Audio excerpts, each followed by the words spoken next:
Rama steel tube का share पिछले एक महीने के अंदर 44% रिटर्न दे चुका है। अब क्या है, 13 रुपए का स्टॉक फिर से अपने नए लाइफ हाई के लिए रेडी हो गया है।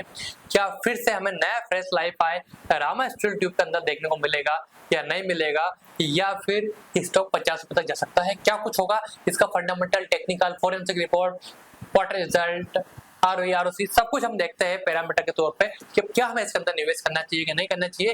यदि आप वीडियो में यहाँ तक बने हुए तो फटाफट चैनल को सब्सक्राइब कर लीजिए और वीडियो को लाइक ठोक दीजिए। तो चलिए, without wasting any more time, let's get started the post tomorrow Rama steel tube. देखिए, सबसे पहले हम इसका फंडामेंटल देखते हैं। रामा स्टील ट्यूब का मार्केट कैप की बात करते हैं हम तो लगभग 2143 करोड़ रुपए का यहाँ पर इसका मार्केट कैप है।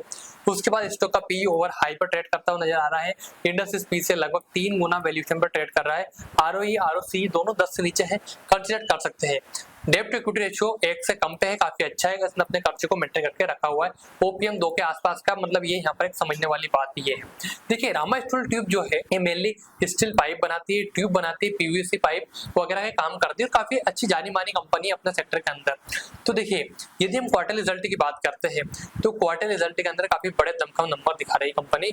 हर साल हमें क्वार्टर में ग्रोथ देखने को मिल रही है। यदि हम इस क्वार्टर की बात करते हैं, इस क्वार्टर के अंदर हमें लगभग 9% की ग्रोथ यहाँ पर देखने को मिली और प्रॉफिट के मामले में थोड़ी गिरावट हमें इस क्वार्टर के अंदर देखने को मिल रही है। बाकी यदि हम ईयर ऑन ईयर की बात करते हैं तो ईयर ऑन ईयर पे हर साल हमें यहाँ पर बढ़ोतरी देखने को मिल रही है।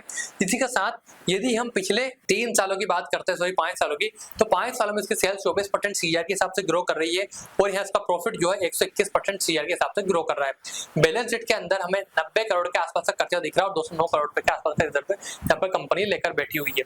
इससे क्या हम देखते हैं, एक बार देखिए, फंडामेंटल तौर पे कंपनी ठीक ठाक सी है। एक लॉन्ग टर्म विजन यदि आप उसके ऊपर रखते हो तो आई थिंक ये थोड़ा आपको अच्छा प्रॉफिट बनाकर दे सकती है। अब एक बार हम रामा स्टील ट्यूब जो है इसका एक बार फंडामेंटल के साथ फोरेंसिक रिपोर्ट देखते हैं कि फोरेंसिक रिपोर्ट इसकी क्या कहती है। यदि हम इसकी फोरेंसिक रिपोर्ट देखते हैं तो फोरेंसिक रिपोर्ट के अंदर देखने को मिल रहा है कि रामा स्टील ट्यूब को 7 कंपनियों ने इसको फोरेंसिक रिपोर्ट के अंदर पॉजिटिव रेटिंग दी और 7 ने नेगेटिव दी और 3 ने न्यूट्रल दी। मतलब ओवरऑल देखा जाए तो यहाँ पर हमें मामला बिल्कुल डगमगन बहुत दिखता हुआ नजर आ रहा है।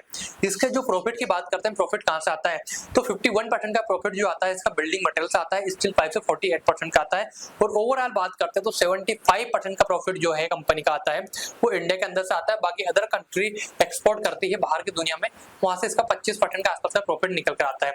जब हम एक बार इसका फंडामेंटल देखते हैं तो फंडामेंटल के अंदर हमें नजर आता है कि रामा स्टील ट्यूब की कंपनी जो है भाई साहब, जो कुछ है यहाँ पर उसमें हमें देखने को मिल रहा है काफी बड़े वॉल्यूम इसके अंदर आ रहे हैं और काफी बड़े बार्स इसके अंदर में नजर आ रही है। यदि हम एक बार आरएसआई को लगाकर देखते हैं टॉप से लेकर बॉटम तक, तो सबसे बड़ा यहाँ पर एक्सचेंज जोन था 14 रुपए का। इसने इसको लास्ट ट्रेडिंग ब्रेक किया, फिर ऊपर जाता हुआ हमें प्रॉफिट बुकिंग देखने को मिली। यदि कल के दिन में वापस से बड़ी तेजी इसके अंदर देखने को मिलती है और 15 रुपए के ऊपर निकलता है यहाँ पर रामा स्टील ट्यूब का शेयर, तो बेशक हमें यहाँ पर शानदार रिटर्न देखने को मिल सकते हैं। यदि हम टॉप से लेकर बॉटम देखते हैं तो ऑलमोस्ट हमें 60% रिटर्न देखने को मिल चुका है। इसी के साथ यदि हम देखते हैं, देखिए ये आपको यहाँ पर लेवल दिख रहा है 14 रुपए 25 पैसे का। ये 14 रुपए 25 पैसे का ये जो जोन है, इसको यदि एक बार ब्रेक कर लेता है, जिसको हम गोल्डन रेशियो बोलते हैं, जो 6.18 का जो रेशियो है इसका, इसको पार करता है स्टॉक, तो बेशक आप मानिए कि 16 रुपए तक का टारगेट हमें देखने को मिल जाएंगे और 16 रुपए को पार करता है तो 20 रुपए तक का टारगेट अगले हर महादेव की कसम आपको देखने को मिल जाएंगे 1 से 1.5 साल के अंदर, क्योंकि फिर इसके लिए सपोर्ट के नीचे की ये तुलना काम करेगी। तो देखिए, ओवरऑल कंक्लूजन ये है कि लॉन्ग टर्म विजन रखते हो, यानी 1 से 2 3 4 5 साल का व्यू रखते हो तो इस शेयर को बाय कीजिए और शॉर्ट टर्म के लिए चाहिए हो तो इस स्टॉक को अवॉइड कीजिए। बाकी लॉन्ग टर्म विजन के लिए स्टॉक अच्छा है। वीडियो में यहाँ तक आ चुका हो तो मुझे आपसे आशा है कि आप फटाफट से सब्सक्राइब कर लीजिए, क्योंकि हमें अगले 100 दिनों के अंदर 1 लाख लोगों का परिवार बनाना है। तो फटाफट से सब्सक्राइब कीजिए, वीडियो को लाइक कीजिए और चैनल को और कमेंट कीजिए कि और भी कौन से स्टॉक के ऊपर आपको चाहिए। जल्द ही मिलेंगे दूसरे वीडियो में, ख्याल रखिएगा। जब तक के लिए जय श्री राम।